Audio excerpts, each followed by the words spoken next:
केदार भैया जिंदाबाद जिंदाबाद जिंदाबाद। केदार भैया जिंदाबाद जिंदाबाद जिंदाबाद। शंकर भैया जिंदाबाद जिंदाबाद जिंदाबाद। शंकर भैया जिंदाबाद जिंदाबाद जिंदाबाद। आकाश भैया जिंदाबाद जिंदाबाद जिंदाबाद। देश भैया जिंदाबाद जिंदाबाद जिंदाबाद। अवधेश भैया जिंदाबाद जिंदाबाद जिंदाबाद। प्रीति चतुर्वेदी जिंदाबाद जिंदाबाद जिंदाबाद। अजीत सिसोदिया जिंदाबाद जिंदाबाद। केदार भैया जिंदाबाद। केदार भैया जिंदाबाद। केदार भैया जिंदाबाद।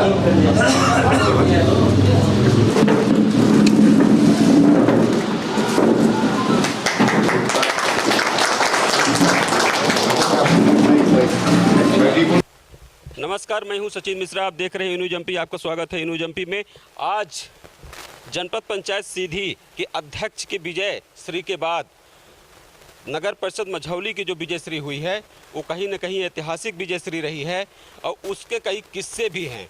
आज नवनिर्वाचित अध्यक्ष शंकर प्रसाद गुप्ता मझौली नगर परिषद सीधी पहुंचे हैं और सीधी के बीजेपी विधायक पंडित केदारनाथ शुक्ल के गृह निवास पहुंचे हैं।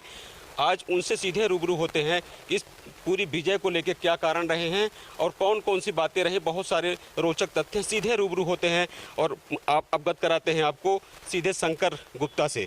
शंकर जी, पूरे आपको पहले ई न्यूज एमपी की तरफ से बहुत बहुत बधाई अध्यक्ष निर्वाचित होने पर। इस पूरी जीत को लेकर आप क्या कहेंगे? ये हमारी जीत जो थी ये अपने सीधी विधायक श्री केदारनाथ शुक्ल जी की आशीर्वाद की थी। उन्हीं के संबल से हम लोग जीते। जब हम लोग को राजकुमारी में भी बुलाया गया परसली तो लगभग 30-35 गाड़ियों से हम लोगों को घेराबंदी की गई थी। लगता था कि हम लोग घर आ ही नहीं पाएंगे, हम लोगों को या मर्डर कर देंगे या हम लोगों को किडनैप कर ले जाएंगे। परंतु भैया के आशीर्वाद से हम लोग बच के किसी प्रकार मझौली में आए। फिर बिहान भाई बहुत भावचाल मचा था, तमाम 200-300 डंडे रखे हुए थे। तब भैया से भी सुबह फिर निवेदन किए कि भैया इस प्रकार कंडीशन है, आप फोर्स बढ़वाइए, नहीं हम लोगों को खतरा है, हम लोग हो सकता है अंदर ही नहीं जाएं। फिर भैया ने कलेक्टर एसपी साहब सबसे बात किया प्रशासनिक अमला से, तब जाके कहीं हम लोगों को सुरक्षा हुई। फिर हम लोगों को पुलिस वाले सब कोई मिलकर सुरक्षा बना के फिर हम लोगों को अंदर ले गए। भैया से निवेदन किया तो भैया ने फिर वीडियोग्राफी भी कराई, जिसके बदौलत सही न्याय मिला। तब हम लोग जीत पाए। जबकि हम लोग उनसे बताए थे राजकुमारी जहाँ हो रही थी कि हम लोग 8 हैं, 8 से 7 हो नहीं सकते, बल्कि बढ़ेंगे तो 10 बढ़ेंगे। इसके बाद भी नहीं माने और आखिर अंतर्गता वहाँ लवकेश सिंह जी के नाम घोषित कर दिए गए। परंतु कि हम लोगों को विश्वास था, भैया का आशीर्वाद था कि हम लोग भी जैसी हर हालत में हासिल करके आएंगे, तो हमने पर्चा भरा और सबकी कृपा से हम लोग 8 वोट पाए, वो 7 पाए। 1 वोट से भैया के आशीर्वाद से हम विजयी हुए। इसलिए भैया का हम बहुत बहुत आभारी हैं। जिंदाबाद जिंदाबाद जिंदाबाद जिंदाबाद जिंदाबाद। देखिए अध्यक्ष जी, ये तो रही आपकी पूरे विजय श्री की कहानी। विजय श्री के बाद जो वहाँ के रोचक तथ्य रहे हैं, कांग्रेस एक तरफ राग अलाप रही थी और बीजेपी के जो आपके पदाधिकारी रहे, चाहे वो विधायक ही क्यों ना हो, तो तरह तरह की बातें रही। रेस्ट हाउस में बैठा करके तरह तरह के आप लोगों को प्रभावित किया गया कि बीजेपी के हैं, कोई कह रहा था कांग्रेस के हैं। ये क्या कहानी थी? इस पूरे मामले में क्या कहेंगे? नहीं, हम तो बता दिए थे कि चूंकि हम जहाँ रहते हैं निष्ठा के साथ रहते हैं, लगभग 8-9 साल से हम कांग्रेस छोड़ चुके थे और हम बताए थे कि हम लोग बीजेपी में अब आ चुके हैं, बीजेपी के रहेंगे। वो बार बार कह रहे थे कि नहीं तुम कांग्रेस में रहोगे, उसमें जाओगे। तो हम कहें आप लोगों को विश्वास नहीं है, करके दिखला देंगे। हम लोग दूसरे से वोट ले सकते हैं परंतु अपना वोट नहीं दे सकते हैं। हम लोग सच्चे मन से जहाँ रहते हैं और सबसे ज़्यादा संबल हम लोगों को सीधी विधायक श्री केदारनाथ शुक्ल जी से मिला। उसी के बल पर कांग्रेस लोग वालों ने हमको साथ दिया, निर्दलियों ने दिया और भाजपा के हम लोग 4 आदमी थे, सबके बदौलत हम लोग कुल 8 वोट मिला के पाए। उससे हम लोगों की जीत हुई। कुंवर सिंह टेकाम की जीत है कि केदारनाथ शुक्ला की जीत है? ये तो एक तरह से केदारनाथ शुक्ला जी जी थी, क्योंकि इन्हीं के आशीर्वाद से हम लोग संबल मिला, नहीं हार जाते चुनाव। आप वोटर रहे हैं, आप पार्षद हैं, जी। क्या कहेंगे इस पूरी कहानी को लेके? इस कहानी को लेकर ज़्यादा तो कुछ नहीं कहना चाहूँगा, लेकिन ये ज़रूर कहूँगा कि हमें पूरी तरह से सीधी विधायक आदरणीय केदारनाथ शुक्ला जी का आशीर्वाद और संबल प्राप्त था। हमें निश्चित रूप से भरोसा था कि विजय श्री होनी है हमारी, क्योंकि हमारे जो भी पार्षद साथी थे, जनता का आशीर्वाद हमें सब प्राप्त था। हाँ, ये ज़रूर हमें इतना विश्वास नहीं था कि विपक्ष इतना ज़्यादा गिर जाएगा। सारी मर्यादाएं लांघ कर पूरा प्रशासन, मुख्य रूप से अगर कहें तो टीआई जो अपने यहाँ दीपक बघेला है, सारी मर्यादाएं लांघ कर दीपक बघेला टोटल बिका हुआ काम किया उन्होंने।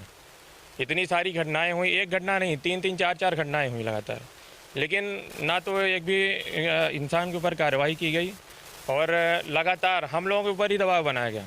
टीआई ने तो साफ साफ हमारे मुंह पे बोला था कि अगर लोकेश सिंह के खिलाफ आप लड़ोगे तो चुनाव आप लोग हार जाओगे, मैं हरा दूंगा चुनाव आपको। सीधे सीधे ये धमकी दी गई थी टीआई की तरफ से हम लोगों को। और अभी परसों की घटना, जैसे आदरणीय बाबूजी ने बताया, हम लोगों को परसली में राजकुमारी के लिए बुलाया गया था और ये पूरी प्लानिंग ही थी कि वहाँ परसली में हम लोगों को घेराबंदी पूरी कर ली गई थी। 30-35 गाड़ी से वहाँ करीब 200-300 लोग, वहाँ चमरा डोल बैरियल है वहाँ पे, और भी रास्ते में कई जगह उन्होंने गाड़ी लगाकर, ये पूरी तैयारी थी जैसे ही हम लोग आएंगे तो किडनैप कर लिया जाएगा हम लोगों को, जिससे हम नामांकन ही ना डाल पाएँ और निर्विरोध रूप से चुनाव जीत जाएँ। इससे एक बात समझ में नहीं आ रही है कि कैंडिडेट की घोषणा किसी और की होती है और विजय किसी और की होती है। ये कहानी हमारी समझ से परे है, इसके पीछे क्या कारण रहा, थोड़ा सा इसमें फोकस डालिए। तो कैंडिडेट की घोषणा अगर करने से खाली विजय तो होती ही नहीं है। विजय तो उसी की होगी जिसके साथ जनता होगी, या पार्षद, जैसे हमारे वोटर जो है पार्षद के द्वारा हमारी विजय मिली और जनता का आशीर्वाद था, क्योंकि सभी लोग जानते थे कि एक तरफ सिर्फ तानाशाही थी और हमारे साथ जनता का प्यार था, आशीर्वाद था। हम बात करते हैं जनपद अध्यक्ष सीधी से। आपने भी हाल ही में विजयश्री हासिल की है, क्या कहेंगे नगर परिषद मझौली की जीत को लेके आप? आदरणीय शंकर गुप्ता जी के जीतने के बाद सीधी में जो माहौल है, सीधी की जो खुशी की लहर है, वो ये प्रतीत करती है कि शंकर गुप्ता बहुत ईमानदार और निष्ठावान कार्यकर्ता थे।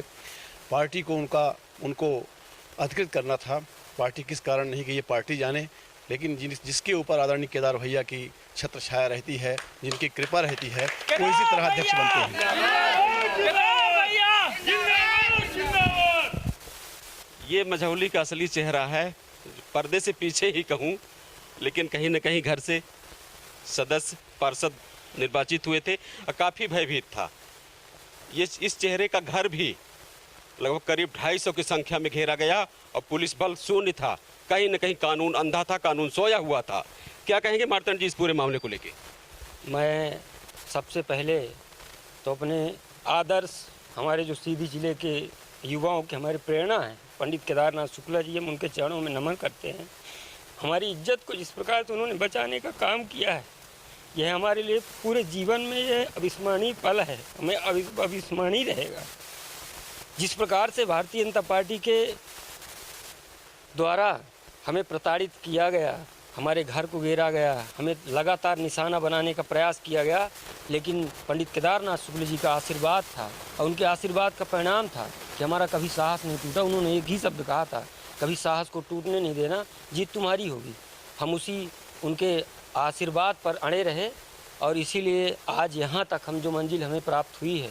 लगातार हम लोगों ने संघर्ष किया, हमारे चाहे वो कांग्रेस के दोनों पार्षद रहे हों, चाहे हम लोग दोनों निर्दलीय पार्षद रहे हों, दोनों निर्दलीय पार्षदों ने, हम लोगों ने शंकर सेठ के साथ पूरा जो है तो कंधे से कंधे मिलाकर चलने का प्रयास किया। अजीत कंजर के ऊपर जिस प्रकार प्रहार हुआ, उसके एक भाई को के साथ मारपीट की गई, उसके एक भाई को अभी भी पडरा में फर्जी मुकदमा लगवाकर पडरा में अभी भी वो बंद है, उसके तहसीलदार महोदय के द्वारा जमानत नहीं दिया गया। लगातार प्रताड़नाओं के बावजूद हम लोग अपने मिशन पर लगे रहे। यह है हमारी लड़ाई धर्म और अधर्म की थी। हम धर्म के मार्ग पर चलते हुए हम उस अधर्म की लड़ाई को लड़ते रहे और अंतिम में हमें वहाँ पर जीत मिली। हम इसके लिए बहुत बहुत शुक्रिया अदा करते हैं अपने उन पार्षदों का, और सबसे ज़्यादा अपने आदर्श हमारे राजनीतिक गुरु पंडित केदारनाथ शुक्ल जी का, जो उनका आशीर्वाद आज नहीं, हम जब से राजनीतिक जीवन में आए 2006 से आज, तब से आज तक कभी भी हमें जब भी ज़रूरत पड़ी हो, हम तब उनको याद किए हैं और उनका आशीर्वाद मुझे मिला है। मैं बार बार उन्हें प्रणाम करते हुए मैं उनके इस ऋण का कभी भी कर्ज अदा नहीं कर सकता जब तक मेरी सांस रहेगी। स्वाभाविक है, ये जो ग्लान है तो कहीं न कहीं स्पष्ट हो रही है। कल रेस्ट हाउस में, चुवाही के रेस्ट हाउस में कल आपको परशुराम की संज्ञा दी गई है, क्या सच्चाई है?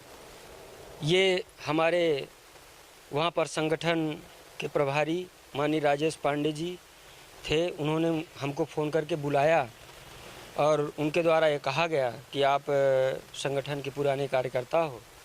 मैंने उनसे यही कहा कि मैं विद्यार्थी परिषद से जुड़ा हुआ कार्यकर्ता हूँ। माननीय प्रदेश अध्यक्ष विष्णुदत्त शर्मा जी जब हमारे यहाँ के संगठन मंत्री हुआ करते थे, तब से हम लोग विद्यार्थी परिषद में काम किए हैं। हमें संस्कार राष्ट्र प्रेम का दिया गया है, हमें राष्ट्र प्रेम के प्रति जो प्रेरणा दी गई है हम उससे जुड़े हुए हैं। लेकिन बार बार जिस तरीके से हमारे साथ धोखा हो रहा है, जिस प्रकार हमें जो है प्रताड़ित करने का प्रयास किया जा रहा है, इसमें आपका ध्यान आकृष्ट होना चाहिए और यह बात संगठन में ऊपर तक जानी चाहिए कि बार बार हमें इस प्रकार से क्यों प्रताड़ित किया जाता है।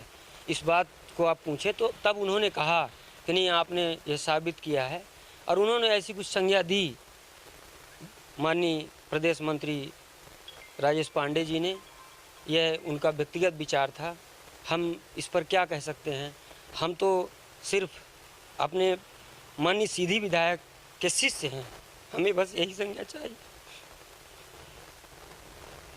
चलिए, इस पूरे मामले में सीधी विधायक जो इन सबके संरक्षक हैं, जिनके कारण जीत हुई है और ये सब बुलंदी से पंडित केदारनाथ शुक्ला का माला फेर रहे हैं, राग अलाप रहे हैं, क्या पूरी सच्चाई है? सीधे उन्हीं से बात करते हैं। विधायक जी, पूरी इस जीत को लेकर क्या कहेंगे? मैंने कुछ दिन पहले सीधी जनपद के चुनाव के समय में आपके ही साक्षात्कार में ये बात कही थी कि सीधी जिले में इस समय भारतीय जनता पार्टी में पंजा छाप कांग्रेसियों की, पंजा छाप भाजपाइयों की बाढ़ आ गई है। वो सारे पदों पर कब्जा कर लिए हैं। शंकर प्रसाद, मार्तन चतुर्वेदी, हितेश गुप्ता और जितने हमारे सारे पार्षद हैं, इनके निष्ठा पर संदेह व्यक्त करना, अपने पर संदेह व्यक्त करना है। ये लोग, मैं जानता हूँ, मेरी कर्मभूमि रही है मझौली। मैं 85, 90, 93, 98 ये 4 चुनाव वहाँ से लड़ा हूँ। मझौली को मैं जितना जानता हूँ नस नस, उतना वो और कोई नहीं जानते। और हमारे विधायक जी भी मुगालते में आ गए थे, बाद में देर आयत दुरुस्त आयत, वो शंकर भाई के घर में गए और वहाँ उन्होंने विजय की बधाई दी। मैं कहता हूँ कि दिन का भूला अगर रात में घर आ जाए तो उसको भूला नहीं कहते। उन्होंने अच्छा किया और अपनी गरिमा के अनुकूल ही किया कि शंकर प्रसाद जी को जा कर के बधाई दिया और अपनी गलती को एहसास किया। तो ये थी पूरे नगर परिषद मझौली की सच्चाई, चुनाव की सच्चाई, विजयश्री की सच्चाई। हम तो यही कहेंगे कि ये आन बान शान, सम्मान, सत्य, निष्ठा और सामंतवाद के खिलाफ की लड़ाई है और लड़ाई जीती गई है। तब तक आप बने रहिए ई न्यूज़ एमपी के साथ। बहुत बहुत धन्यवाद।